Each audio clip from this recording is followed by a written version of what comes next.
the President of the Board of Trustees at 7:31. On the roll, Trustee Zanko? Here. Trustee Sisk? Here. Trustee Heeman? Trustee Hutchinson? Here. Could we all stand for the Pledge of Allegiance? I pledge allegiance to the flag of the United States of America and to the republic for which it stands, one nation, under God, indivisible, with liberty and justice for all. If anybody would like to address the board, we do that first in the meeting. There's a sheet on the door if you want to fill it out.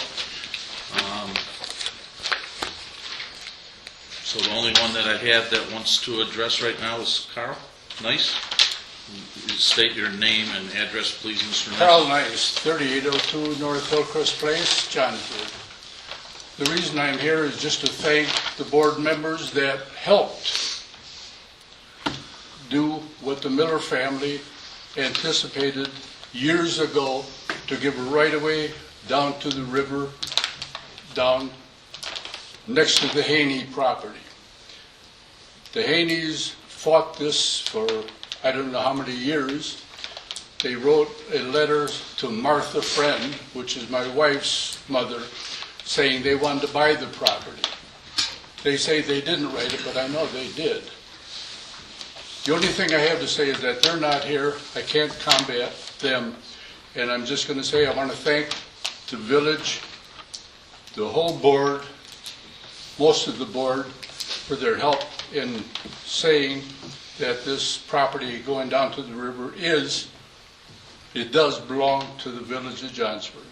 Thank you. Thank you. Thank you, Mr. I know I have 54 pages in here and you don't want to read that.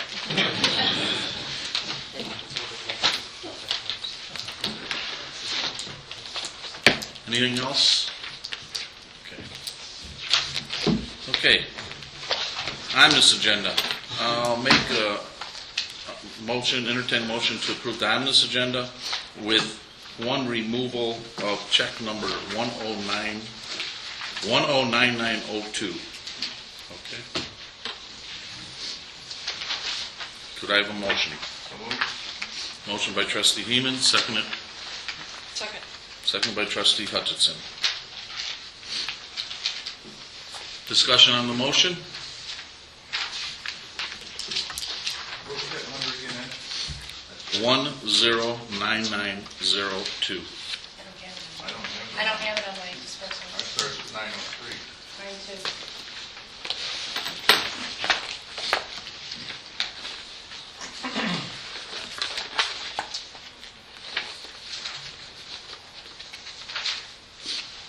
I don't have it in front of me either because I already told it. Okay. What was the check going to be for? The check needs to be reissued. It's for the soil sampling and testing that you guys approved at the previous meeting to Midland Standard Testing. You'll recall we had a separate motion on the agenda for that. So we just need to make a correction and reissue the check. That's how we're pulling it.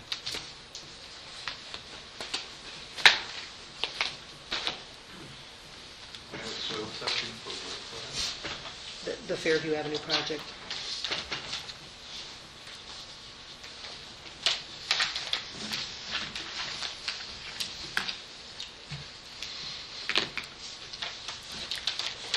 Any other discussion?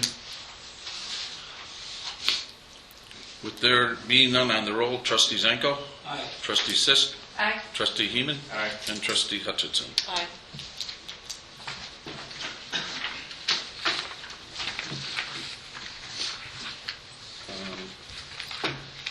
Under the President's report, I'd first like to apologize for the lateness of the newsletter. I got a letter from DP Designs who apologizing to us for their printer not performing on time.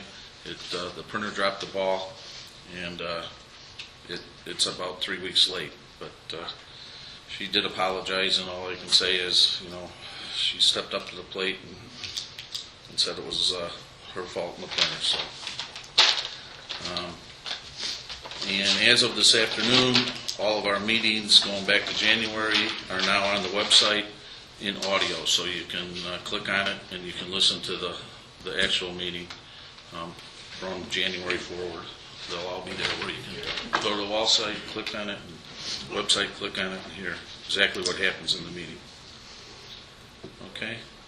And then for the board, I don't know if everybody heard, I'm going to pass a card down for Bill Rowland, a member of our police department for quite a few years, passed away.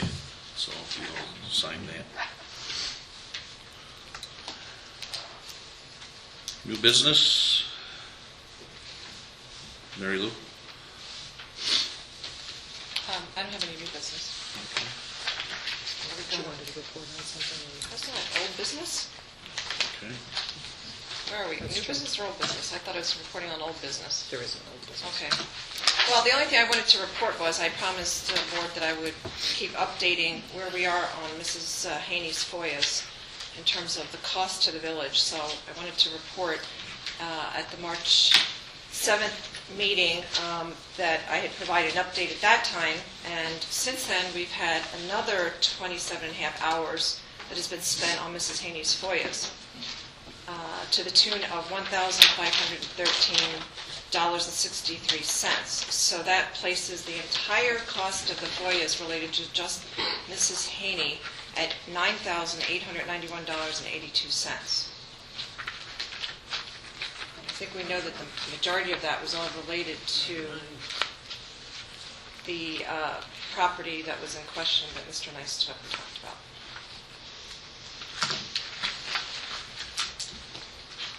Are you saying that the taxpayers paid $9,000 some odd dollars? Yes, Okay, thank you. yes. When I say that cost is to the village, I mean the village tax-paying dollars. Yes. So I'm your hard of dollars. hearing. I don't hear too I'm good. sorry, I should have... No, you're fine. Yes, taxpayer dollars, just Village of Johnsburg.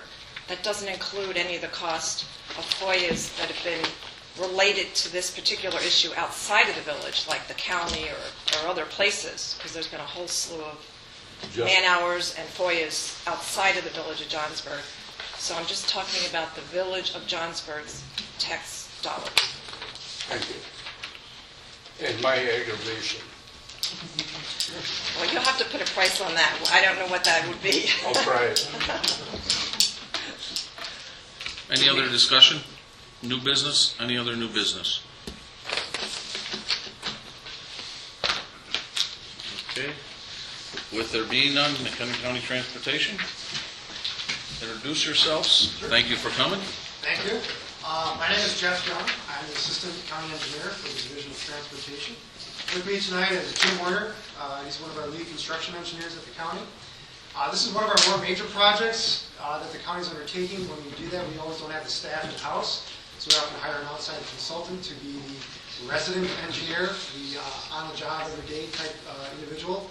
And for that is H.R. Green, Todd Destry, and Mike Hastings are reps for H.R. Green on this project. I don't have the basketball scores, but I do have some other stuff about the project. What I want to do tonight is show you where you can go to get information. Because a lot of times, and we work with our county board members a lot as well,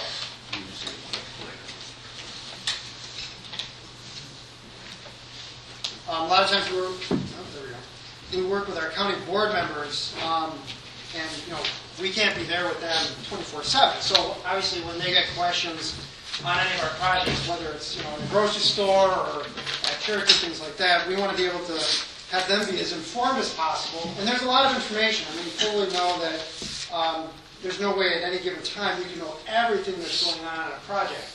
And that's really where our role comes in, is to be your resource. So when you have a question or someone's asking you, where can I go get this information? We want to make it as simple as possible, and want to make it open, and buzzwords these days, open and transparent, so people know what we're doing. We're not trying to be subversive or anything. Anyways, this is our website. Oh, hang on a second. Yeah, let's start now. So this is our project website. JohnsburgRoad.com is all one word, no spaces, JohnsburgRoad.com. There's some handouts and a brochure where everything that we have in terms of all the different types of media we use, Twitter, Facebook, pamphlet, a press release. Where we want to drive people to get the most information is to the website. That's where you're going to be able to find a lot of information. We're not going to have the actual design plans on the website, but at least some way that you can at least find out. If you want to dig in as deep as you want to go, you'll be able to get information through our contacts. The website's very simple. There's not a whole lot to it on the front. Just kind of a quick overview up here. As you scroll down, some of the latest announcements that have come out. So we put the brochure just a week or so ago on the website, which is that trifold. So again, if you don't have enough copies, and it's, you know, the local business, you want to get brochures, give us a call, and we'll just bring you some brochures. That's kind of where our role comes in. We don't expect you to have to go here to get all your information, but it's a nice resource. Project overview. Again, this gives you a very broad base what's going on in the project. The project is being split into 2 contracts. Contract 1 is probably about 95% of the job, beginning just west of Chapel Hill Road, extending west all the way to 31. The reason for that is land acquisition. We're still in land acquisition on 1 parcel. And once we get that cleared up, we're expecting right now is that contract 2, which would be the intersection of Chapel Hill and Johnsburg, which is the 4-way stop today, will be constructed next year. People always like to see what's going on, and sometimes you're not always able to see, you know, people that drive it during the day, in the morning during rush hour, they might not see a lot of activity, and then they drive it again in the evening. So when they drive, they don't see anything going on. But yet, lo and behold, we're actually out there every day doing work for the most part. And sometimes it's a lot of underground work, so we want to be able to show people that, yeah, we are in fact doing work out there. So these are some of the pictures that we had from the project startup. We did a storm sewer startup. The reason for that was to get our storm sewer in one certain spot moved before NICOR could get in, so NICOR could do their work. Obviously, NICOR can't work during the winter when people need the gas. So we did that last year to try to make be as advantageous as possible with the timing of this. So when we start this year, we can really hit the ground running. Maps or exhibits. This gives you an overall concept of just the limits of the project. So what you see in yellow is that 95% I was talking about, contract 1. Am I right? No. And contract 2 is in blue. And then there's some other links up here. We've got the east, the west, and the project detour map. They're rather large, but when you pull it up, these are the exhibits from the public hearing that we had a number of years ago. So again, you know, sometimes there's tweaks and changes, but for the most part, what we showed at the public hearing is this is exactly what we're going to be building. This is the eastern half, if you will, from Riverside is on the west, on the left side of the screen, all the way over to the Chapel Hill Road intersection. And then these are the striping plans.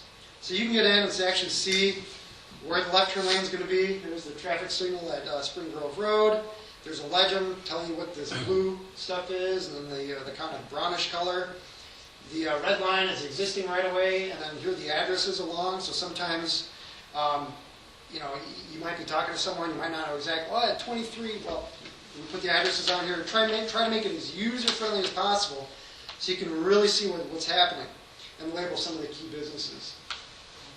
The other thing our website has, there's a detour. In fact, there's a little bit more detail about that, but there's a map of the detour.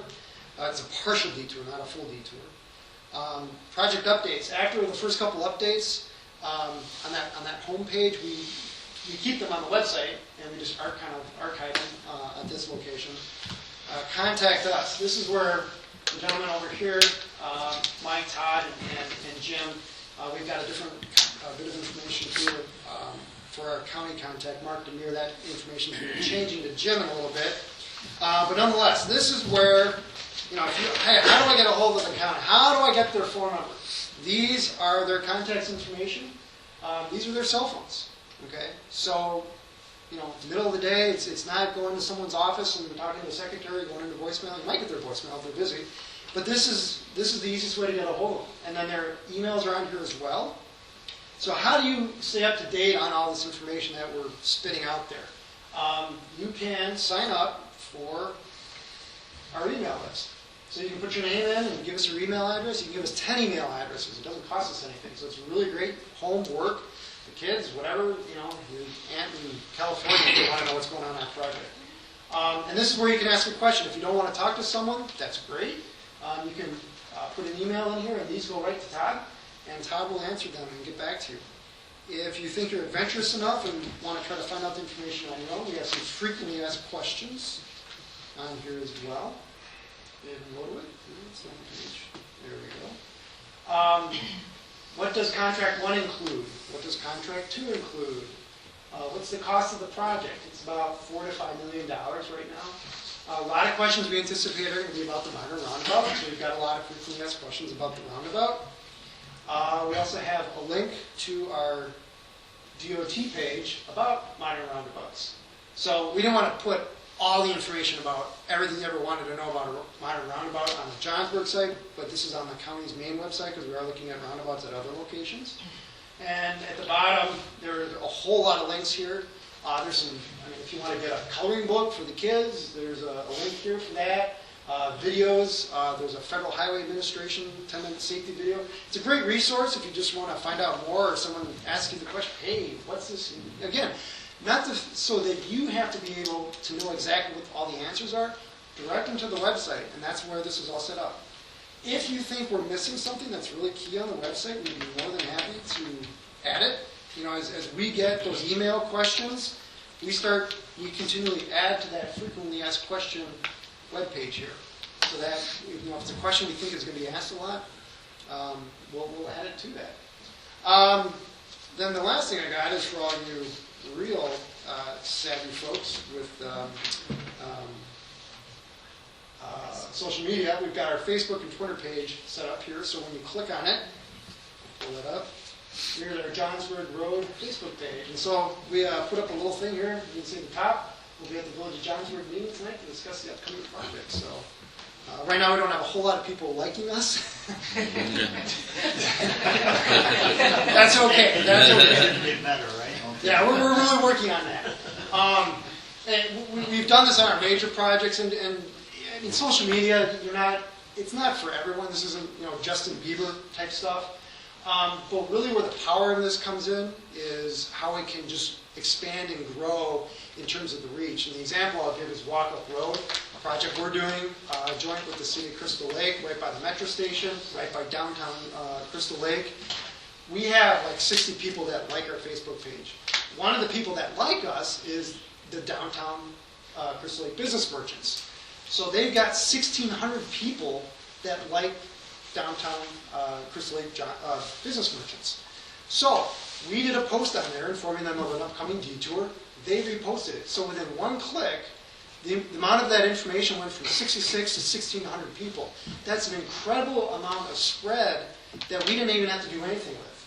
So if you have an organization that's out there, that's where you can like us, and then that's how you can share information very quickly, very easily. So we'll be reaching out to, we already had a meeting with the police and fire here and the school district. So if those agencies have their own Facebook page, it's a real quick and easy way to spread information. It's not a one-size-fits-all, and that's why we've got all these other venues we use, or avenues.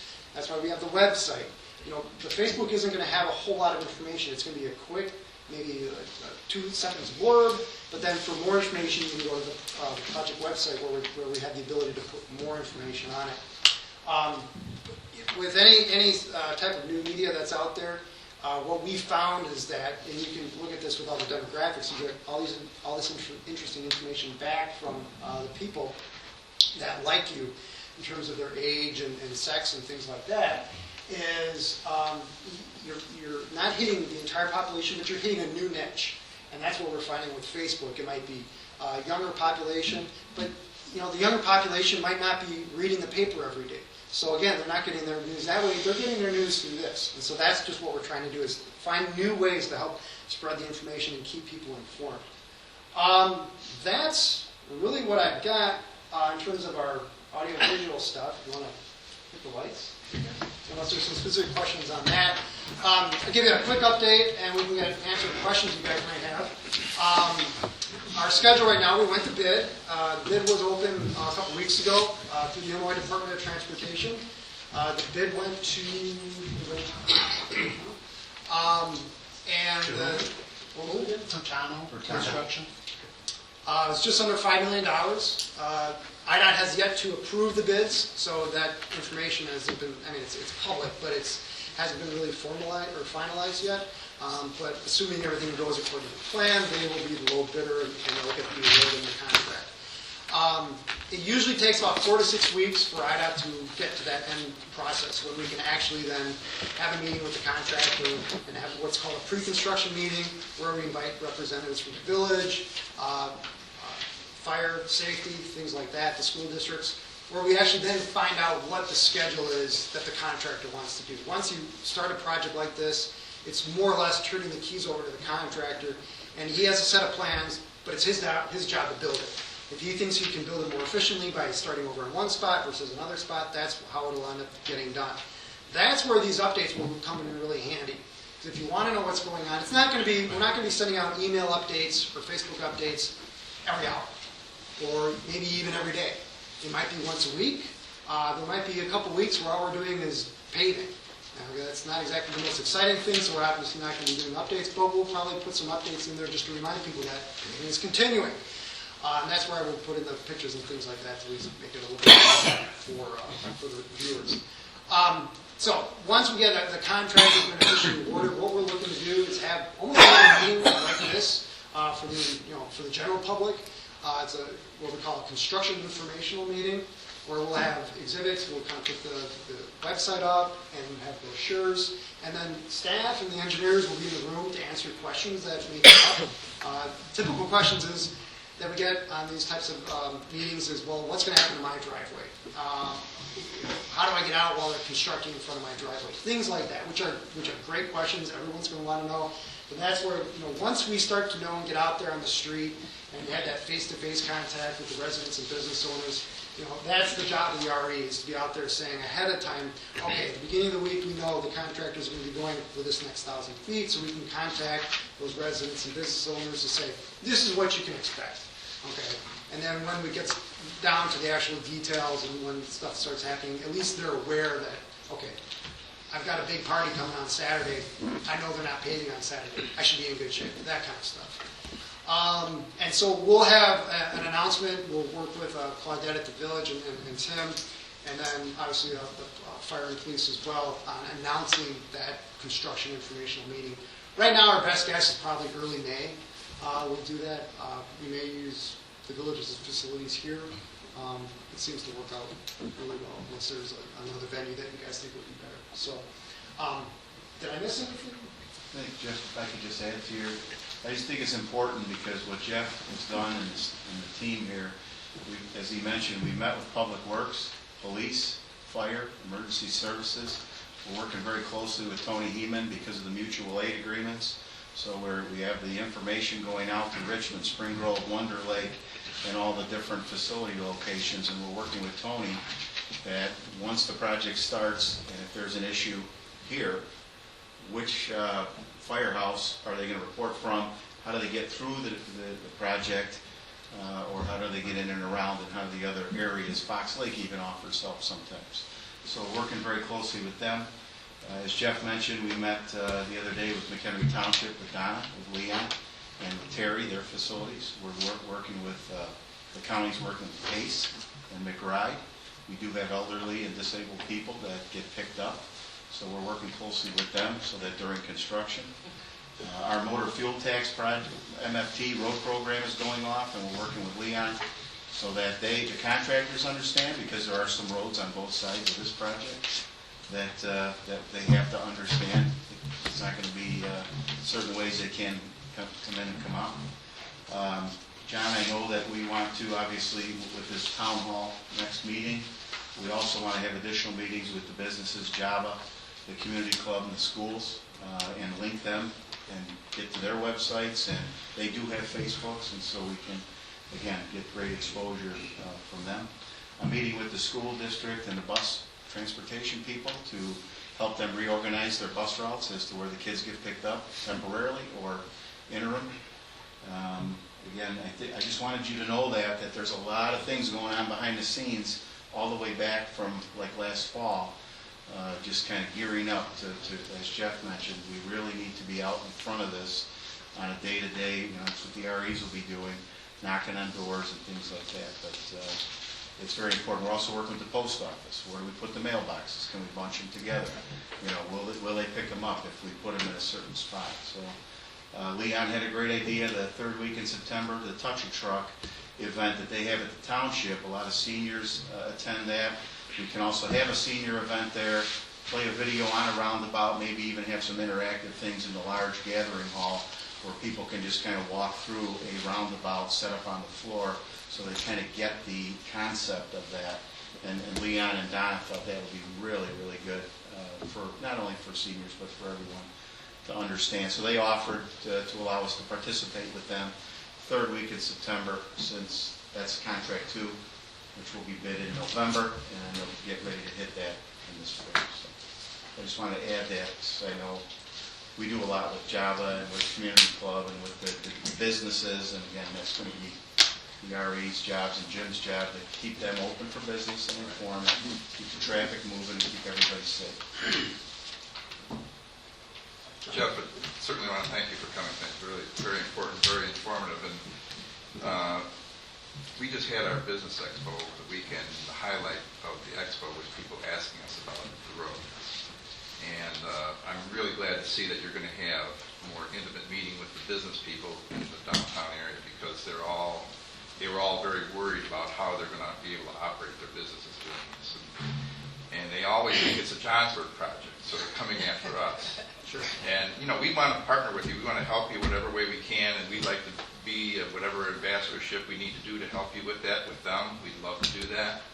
But I'm just very much calmed down now, because I was really worried about, I should have known that you would have done this, but being that we got this pressure at the expo was kind of nerve-wracking. Sure. Because we didn't have the answers exactly for them at the expo. We did have Tim provided us with some very important data, but they asked very specifically, how am I going to tell my people to be able to get to my place at what time, when's it going to happen, all those things. So Right. I think this has been good. We're going to take that time, John. Good. We are going to take that time. The REs are going to take that time to Good. visit with the businesses. We're going to work out employee operations, in and outs, where the barricades go, Good. where, sign packages, where he's in downtown Crystal Lake, and the county has great experience Good. on temporary signs. Well, we'd like to help with them notification. whatever Yeah. way we can, so Yeah. feel free to I think work that'd be with us. great. It's really a cooperative effort, and we've seen, where the business owners really kind of take it upon themselves to, band together, if you will, where they can, work together to, if it's a advertising blitz campaign, or, if you have a business that does a lot of carry up, well, maybe during a busy week they offer delivery. Things like that, so that, it lessens the burden or the concern that, well, no one's going to come because of the construction. There's things that the business owners and merchants can do to try to help with that, so. In downtown Antioch on Route 83 and Main Street, it was the goal of Antioch as well as the design team to keep the businesses open, and so it actually became quite a pretty fun event. Right. The construction sales, the Pardon Our Dust sales, they had community events right down in and around it, and they embraced it, and they did not lose one business. And that's always a concern during construction. Well, my main goal is just to make sure that people are misunderstanding that we're the driver of this thing. And, we certainly will work, like I said earlier, we certainly like to work with you. We'll coordinate all these people, or we'll make sure everybody is notified. If you don't get through to them, we'll make sure they get notified. So. Yeah. And then, and if all of a sudden you collectively you're starting to hear the same question over and over again, not everyone's going to be able to hear this information. Not everyone's going to be at our public information. We'd be more than happy to sit down with whatever group, if it's someone's social club or something that meets Well, we have a business Tuesday nights association, or that would be something. perfect. Yeah. Perfect. Very good, thank you. You got a question? I'm sure you figured out that after the roundabout is in, that between 4 and 6 o'clock, they're coming around the roundabout, steady stream, and they get over to Spring Grove Road and Johnsburg Road, and there's a red light. Is it going to back up all the way to the roundabout? I bet it will. No. You don't think so? No. Okay. Yeah. You We figured all- did look at it. You figured all that I'm out. not the first one to ask that question. I just can't believe that it's not going to happen. Yeah, it's, the intersection at Spring Grove works very efficiently as a signal. We did look at putting in a roundabout there, but the impacts, because everything's a lot tighter there, were too great. But the signal operation there worked very efficiently because it's only a T intersection. It doesn't have that fourth leg, aside from the driveway for the house on the other side. So it operates extremely efficiently. So that's why you're not going to see those backups. I have a driveway coming out of a couple of houses just south of the Johnsburg Bridge, right at the intersection there. And that sometimes, if they wouldn't let me in to come out of that driveway, I'd be sitting there until 6 o'clock. That is a steady stream of traffic that's going to be into the roundabout with not stopping. Yeah. And you think it's going to be okay with Spring Grove Road? Thank you. There will be a gap created at Bay Road and Chapel Hill Road that'll help alleviate that if the signalization works properly, we can coordinate all of these signals. Yeah, I mean, true coordination for traffic signals to try to get someone to hit all the greens to going through. Once you get probably within a mile separation of signals, it doesn't work anymore. Because just by, nature, as people drive, they tend to spread out. And what we call a platoon of vehicles. And so as it moves, if they're all bunched up at one, by the time they get to the next, the platoon that might have been, 500 feet long is now a quarter mile long, and it just doesn't work. So, I can almost see that the red light comes on at Spring Grove Road and Johnsburg Road, for Johnsburg Road, and they're coming around the roundabout, and they're going to be stopped in the roundabout, waiting for that light to change down there. I'm just guessing. You say no. if it ever gets that bad, then we got probably a bigger problem to deal with, because our traffic projections that we did all the study Yep. on was Yep. based on the year 2030. And, okay, not to I say- won't be here then, but that's all right. There's one, okay. That growth, whether it actually happens by the year 2030 or happens in the year 2040, because obviously things have really slowed down in terms of growth over the last 5 years or so here. Nonetheless, that growth has been built into the project. So if it doesn't happen in the year 2040, hey, we just bought ourselves another decade. So. Thank you. And hopefully What by would then we'll make have the sense? eastern bypass around McKenzie There you go. Bridge. and that'll- What would make sense is going from Fairview straight north and tying into Spring Grove Road, north of schools. It's not related. That sounds like a big project. And tying all these other great. Well, it's not related to a county project. I know. There's more traffic in the morning going down Traffic. St. John Street, past the community club and the church, to get down to the four-way or the three-way stop signs down there, Yeah. so they can get out. Yeah. Because they go down to Spring Grove Road and Johnsburg Road, they may sit there for 10 minutes before they can ever get out, because there is no light now, of course. Right, yeah, and that's But- really what you're going to have happen. When you do a project like this, what you see happen, and it's not everywhere blanket, but what you tend to see is that people are cutting or bypassing the road, the locals especially, because they know the back roads. And they do that. And so you've got people that are on, like, say, Church Street that Yeah. really don't live on it or have any business to be on it, but they know it's there and they use it. That's a So stop once light. you do an improvement such as what we're going to be doing to make the operation of the intersections, Riverside and Spring Grove and Chapel Hill, work a lot more efficiently, you're going to be pulling those trips out of the neighborhoods back onto the road where they should be. I hope I live long enough to see this work. I'm getting older every day. I'd like to make a promise, but Thank you. On the construction, are they going to close the road down completely? no, Especially when they take the hill down on Hamburg Hill. right. That portion will be down completely, won't it? No, we looked at doing a full detour on part of the project, the hill we were talking about west of Riverside. But we looked at it from a fire safety standpoint, EMS standpoint, and just from a constructability. We felt it would work just fine with a partial detour. So what's going to happen is on the entire project, you're going to be able to drive westbound on Johnsburg Road. It'll be closed for eastbound traffic. So again, locals will know, and this is probably the hardest thing about construction of a project like this, where everything's very tight. We don't have the ability to have two-way traffic during construction. Yeah, So we have to shut it down for the eastbound traffic. the official posted detour route will be 31 all the way down to 120, to Chapel Hill, and then back up. So, obviously, locals will know that if they want to use that route, that'll be the posted route. So people that aren't familiar with the area, those are the signs they're going to see. Locals obviously know a different route to go. But that's, So we'll go to Riverside Drive and then back. exactly, yeah, people will probably find Riverside. That's what, that was going to be my next question.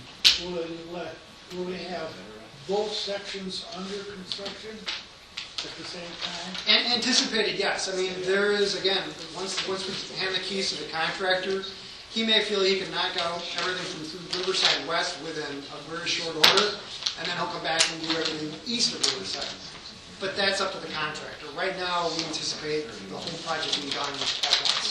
So we'll see how it all ends up going, and that's where, again, getting those weekly updates for an email, or if you don't have email, calling our engineers to say, hey, what's going on in the next couple of weeks. That's why we're here, is to help you know what's going on.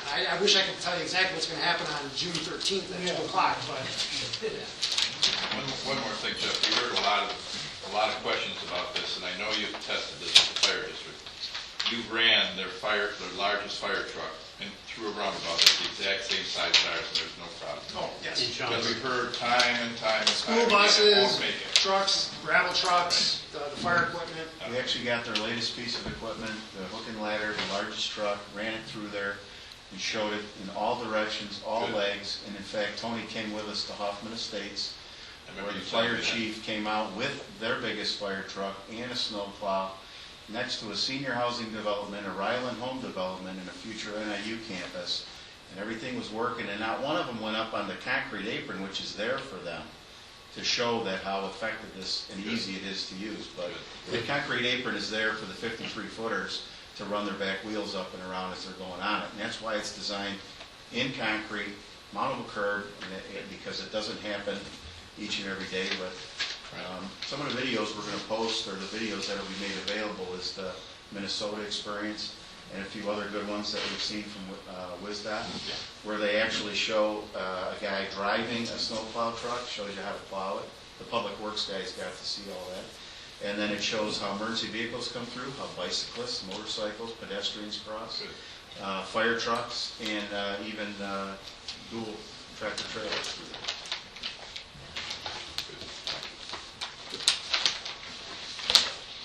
Very good. Thanks. Thank you very much. Thank you. Can't wait. Okay. Hang on, before he goes, I need, Jeff, you are aware that we've asked you for shoulder gravel by the bank, correct? Yeah.